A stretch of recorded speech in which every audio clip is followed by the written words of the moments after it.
My name is Anna. I was 22 years old when my life changed forever. I came from a poor family. We lived in a small rented room. The walls were thin, and the roof leaked when it rained. Every morning, I woke up with fear in my heart. I feared hunger, bills, and sickness. My father died many years ago, and my mother was very weak. She worked when she could, but her body did not support her anymore. I worked in a small shop, but the money was never enough. Some days, we ate only bread and tea. One evening, my mother fell very sick. She had a strong pain in her chest and could not breathe properly. We took her to the hospital. The doctor looked serious and asked for money for tests and medicine. I checked my pocket and cried. I did not have that much money. The doctor said we should arrange the money fast. I felt helpless and broken. That night, my aunt came to see us. She was my mother's sister. She knew about our problems. She sat beside me and spoke slowly. She told me about a man named Mr. Wilson. He was very old, almost 70 years old. He was rich and lived alone in a big house. His wife had died long ago. He needed a young woman to care for him and be his wife. My aunt said if I married him, all my problems would end. At first, I was shocked. I could not believe her words. I said no again and again. I told her I was young and wanted love, not money. I told her I could never marry an old man. My aunt stayed quiet and then looked at my sick mother. She said nothing, but her eyes said everything. That night, I did not sleep. I sat beside my mother and listened to her weak breathing. I thought about her life and my life. I thought about the hospital bills and our empty kitchen. I felt trapped. Love felt like a dream far away from me. Survival was more important. After 3 days, I met Mr. Wilson. He sat in a wheelchair. His hands were shaking, and his hair was white. His face was full of wrinkles, but his eyes were kind. He spoke softly and smiled at me. He did not look like a bad man. Still, my heart felt heavy. I knew I was not there for love. I agreed to marry him. The wedding was small and quiet. There was no music, no happiness, and no laughter. I wore a simple dress. Mr. Wilson smiled, and people around us whispered. I could hear their words. They said I married him for money. Their words hurt, but they were true. After marriage, I moved into his big house.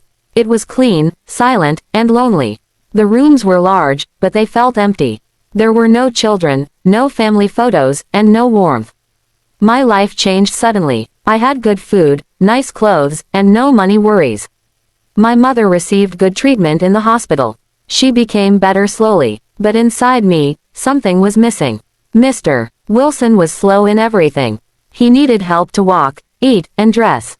I became his caretaker and his wife at the same time. Every day, he talked about his past. He talked about his wife, his work, and his old friends. I listened quietly. Sometimes, I felt like a nurse, not a wife. At night, I sat alone in my room. I looked at my reflection and asked myself what I had become.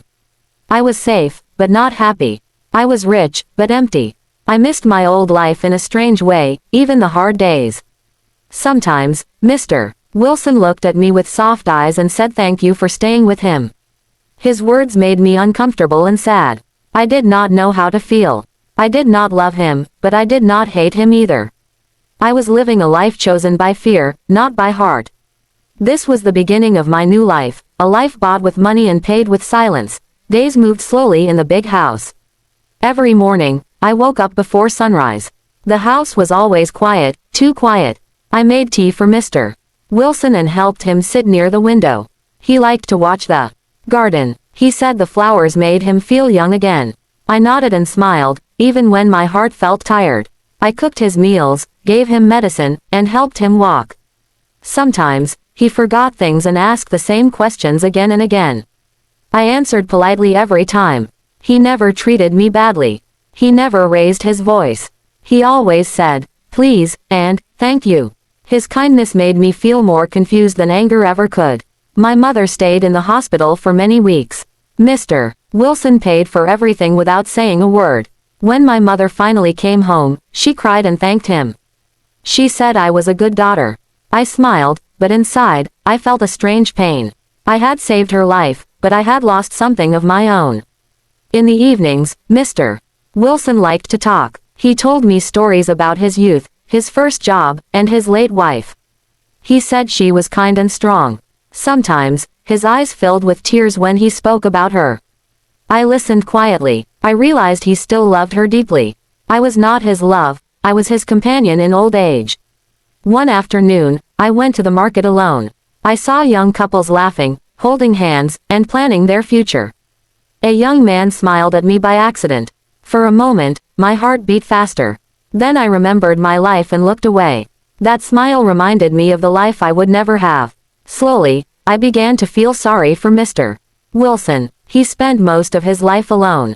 His money brought him comfort, but not family. He had no children to sit beside him, no one to call him father. I was the only person in his house now.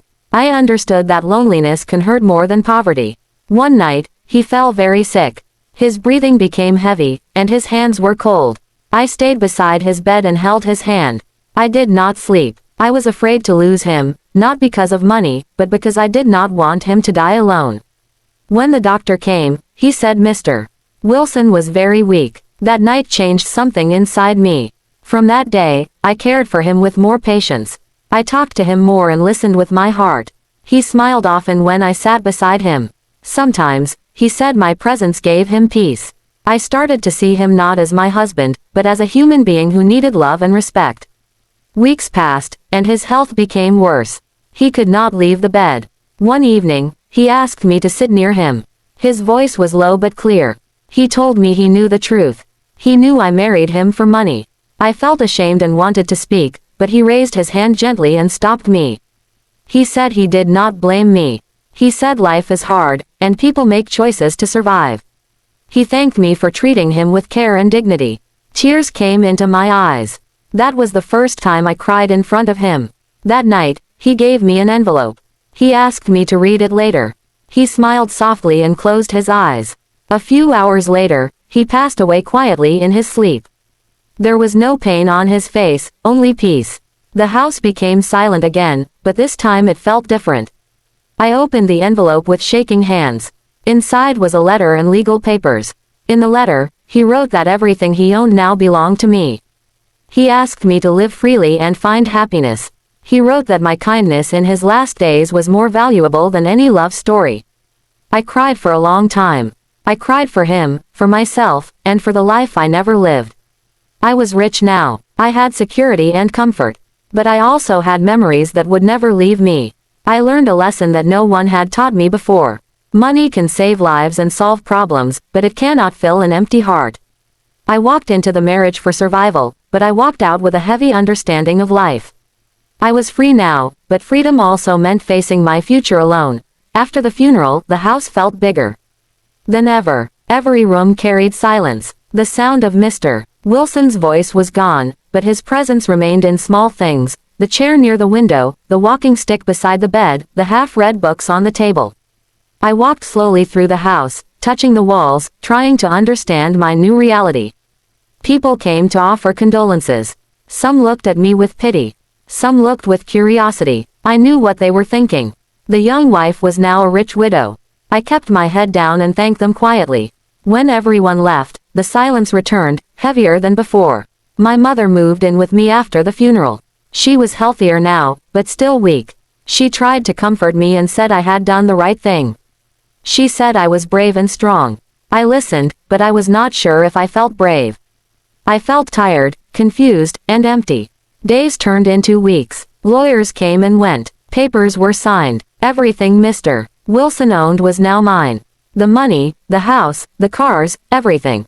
I should have felt happy. This was the life-changing moment people dream about. But every night, I lay awake, staring at the ceiling, asking myself what to do next. I stopped wearing expensive clothes. I stopped ordering rich food. I lived simply, the way I used to. Money no longer excited me. I had seen its power and its limits. It saved my mother and gave Mr. Wilson peace, but it could not give me love or time back. One day, I found an old photo album in a drawer. It was full of pictures of Mr. Wilson and his wife. They looked young and happy. I sat on the floor and looked at each photo carefully. I realized he had once lived the life I wanted, a life with love, laughter, and shared dreams. Time had taken that away from him, just as poverty had taken my dreams away from me. I decided I did not want to waste the rest of my life hiding in a big house. I wanted meaning. I wanted to feel useful again. I remembered how lonely Mr. Wilson was before I came into his life. That memory stayed with me. I used some of the money to help others. I paid hospital bills for poor patients. I supported an old age home. I visited people who had no family. When I sat with them, listened to their stories, and held their hands, I felt something warm inside my heart. It was not happiness, but it was peace. Slowly, I started to forgive myself. I understood that I had not married for greed alone. I had married to survive. Life had pushed me into a corner, and I made the best choice I could at that time. Accepting this truth helped me breathe again. One afternoon, I returned to the market where I once saw young couples laughing. This time, I did not look away. I walked calmly, watching people live their lives. I realized that love does not follow one path. Sometimes it comes late, sometimes it comes in a different form, and sometimes, it teaches you through pain. I enrolled in evening classes to continue my education. Sitting in a classroom again made me feel alive. I was no longer just someone's wife or widow. I was Anna again, a woman with a future still open. At night, I often thought about Mr. Wilson. I hoped he knew that his kindness had changed me. He had given me more than money. He had shown me patience, dignity, and quiet strength. Because of him, I learned that caring for someone is also a form of love, even if it begins without romance. My life did not become a fairy tale. I did not suddenly find true love or endless joy. But I found understanding. I found purpose. And most importantly, I found myself. I married an old man for money, but I walked away with lessons that no wealth could buy.